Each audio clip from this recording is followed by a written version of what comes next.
Allah Azza wa Jal from here on is going to talk, it's a long passage. He's going to talk about the ongoings of a nation that came before, a town, some town, to whom Allah sent a number of messengers. I will give some introductory comments that are important for you to understand the rest of the story, so we don't get caught up in these details later on. But there's one outstanding thing from the last conversation, part 1. Here's what it is. Remember I told you how Allah, the truth became clear to them, and after that their hearing was, or there's a wall in front of them, wall behind them, collar on them, etc., etc. They're blocked from the truth entirely. Just make sure you understand that Allah never does that until people make up their mind to reject the truth, even after knowing it. Allah never blocks the path to truth for someone who had no idea. So you'll notice in passage 1, Allah did say that their ancestors were never warned and they are unaware. You remember that? فَهُمْ غَافِلُونَ. He did not block them. But after the truth, لَقَدْ حَقَّ الْقَوْلُ عَلَىٰ أَكْثَرِهِمْ فَهُمْ لَا يُؤْمِنُونَ. The truth became absolutely clear. The word was absolutely manifest to them. They still refused to believe. Now that's a crime that should be punished in this world and the next. And the punishment in this world is that they get no access to thinking properly anymore. They refused to think when they had the chance, and they made up their mind. Actually, they did think, and they did come to the right conclusion, but still didn't live up to it. Fine, have it your way. Now you don't get to think about it. That's Allah's punishment in this world. So that's just a clarification about the previous passage. The second thing about now is how the Quran talks about history. By the way, has history been alluded to already in section 1, that we should learn from history? Where? وَمِنْ خَلْفِهِمْ سَدًّا. Behind them there is a wall. If there was no wall behind them, they would have learned from what is behind them. They would have thought about what is behind them, which is history. So now we're going to learn one of those lessons, the lessons from history. But the way the Quran approaches history, Allah does not tell us names of places, except very few like Misr. Allah does not tell us names of many individuals. You're going to see no names mentioned now. He's just going to call them people who were sent. Allah does not mention dates, chronologies. He doesn't mention them. The Quran is the perfect word of Allah, perfectly tight. Yes or no? So if Allah wanted, could He have mentioned all of those things? Yes, He chose not to. And He also chose that the Prophet ﷺ, the best mufassir of all of the mufassirin, the best explainer of the Quran ever, could have been who? The Prophet ﷺ. Nobody will explain the Quran better than him. He decided not to tell us the names of these towns, the names of these people, the villages, the dates, the chronologies, nothing. You know what that means? That's not the point. That's just not the point. Not in the Quran. But you know what happens to us when we start studying this stuff? We like all the information. We like all the details. We especially like the details that Allah did not mention. And we love those details so much, we stop paying attention to what Allah did mention. It's a tragedy in the study of the Quran. So when I studied, for example, this passage, give them an example. وَضْرِبْ لَهُمْ مَثَلًا. Strike an example for them. أَصْحَابَ الْقَرْيَةِ. The people of the town. The town. The question arises, what? Which town? Is this New Jersey? Where is this? Is this Sialkot? Where is this town? And so in our history, you find many scholars and opinions about this was a town called Antakya, this was a town over here, this was a town over there, this is over here. If that was important, who would have mentioned it? Allah. If this was important, He would have at least said, go find out which one it was. He didn't. That is all a distraction. That isn't the point. We have to make the Quran supreme. What it makes important, we make important. What it dismisses, we dismiss. That's how we submit to the Quran. That's how we submit to the word of Allah. Our thought process needs to submit to the word of Allah. There are things that are insignificant and they should remain as such. They can be interesting academic exercises, but they don't change the priority. And the Quran came to give us the right kinds of priority. It's not just a book where you just want to collect information. Information isn't the point. It's thinking the right way, getting guidance, processing the things in the correct fashion. So now let's begin. So Allah says, give them an example. When an example is given, it is so you can benefit, so you can understand better. I'd like to remind you that in the previous passage there are 3 audiences. There are 3 audiences. There's the Prophet himself, alayhi salatu wasalam. So the example is going to benefit him in some way. Keep this in mind. Another audience is the disbelievers. So this example will comment on them in some way. But there's also a third audience in the first passage. Who's that? The one lone unknown who? Believer. Somewhere out there. We don't even know. He just fears Allah in the unseen. Ar-Rahman in the unseen. That one. That believer will find inspiration in this passage somewhere. So those three audiences are going to learn lessons, each of them, for themselves in this history.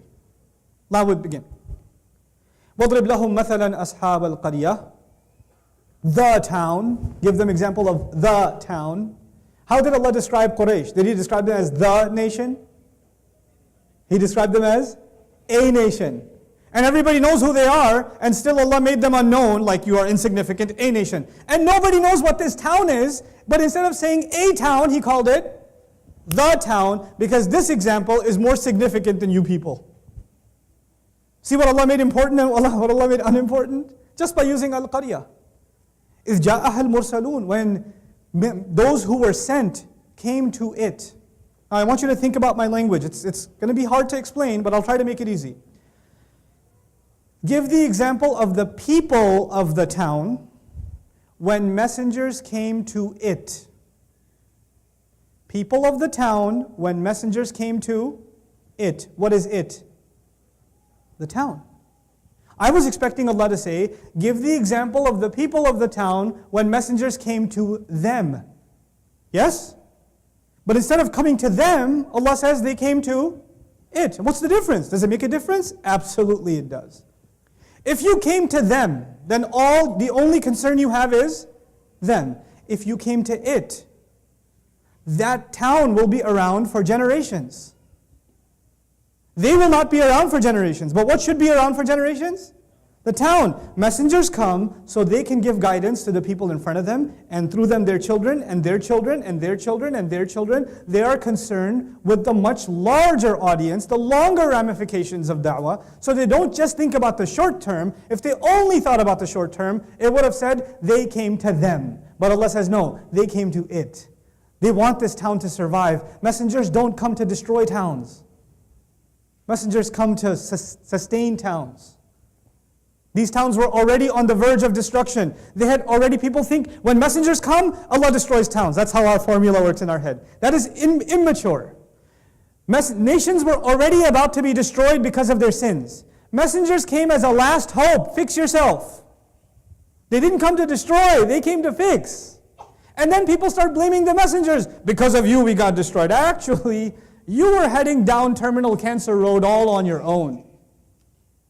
You were heading down that road all on your own. The messengers were actually an act of mercy, which has already been established in Tanzeel al-Azizi al-Rahim. The messenger is supposed to be a mercy. Now, these three audiences, I already told you about how this town is supposed to be significant, and there's concern for the next generation. Now look at the word al-Mursalun. Al-Mursalun. إِذْ جَاءَهَا الْمُرْسَلُونَ. Just like إِنَّكَ لَمِنَ الْمُرْسَلِينَ. The same word, isn't it? When I've discussed that second ayah, I told you the Prophet is being told, sallallahu alaihi wasallam, that he is part of a brotherhood. You remember that? And now the exact same word is being used again to remind the Prophet sallallahu alaihi wasallam, you are part of a brotherhood that have gone down the straight path before. Now why don't you take inspiration from your brothers? So now, I told you there are three audiences. And the first of them is who? The Prophet ﷺ. And now he's already paying extra attention, and it's more relevant to him now because this is his people. This is his team, his brotherhood. Al-Mursalun. إِذْ أَرْسَلْنَا إِلَيْهِمُ اثْنَيْنِ. When we sent two to them. Wait, Allah sent two messengers? To one town? فَكَذَّبُوهُمَا. Then they called both of them a liar. فَعَزَّزْنَا بِثَالِثٍ. Then we reinforced with a third. Now Allah sent how many messengers to one town? 3. 3 messengers, one town. You know, who should be giving the first khutbah? Who should be giving the main speech? You know, who should be the final speaker? There's three of them, So the one who goes first should be less popular than and then you go to the most popular speaker at the end. There should be some kind of hierarchy. No. They see each other as reinforcements of each other. They're not in competition with each other. When you call people to Allah, you're not in competition with anybody else. You're only in cooperation with everybody else. Isn't that an important lesson to learn? And messengers are not small personalities. Messengers are big personalities. In one little town, how many big personalities? 3. There's room for 3. Which means you're not that big of a personality, I'm not that big of a personality, there's room for more. We need to understand something about calling people to Allah. Even messengers need help. Who do I think I am, or who you think you are? You have to be able to accept help. Then understand that there was never any jealousy between them. All there was cooperation. And then the question arises, what would a third one do that 2 couldn't do? 2 of them tried, didn't work. And a third one, Allah says, I reinforced with a third. Then they all said, we have been sent towards you. We are the ones that have been sent especially towards all of you. They joined in one voice. So 2 became 3. The question is, what's the point? The point is support. Even messengers need support. The 2 were lonely, and Allah wanted to reinforce them and reinforce the mission, empower the mission. That's why He used the word azzazna. So even messengers need what? Support. Now in history, messengers were supported by other messengers. The Prophet ﷺ does not have that luxury. Why not? Why can't he be supported by another messenger? Because he's the last one. But then when he hears this, he's thinking, what about my support?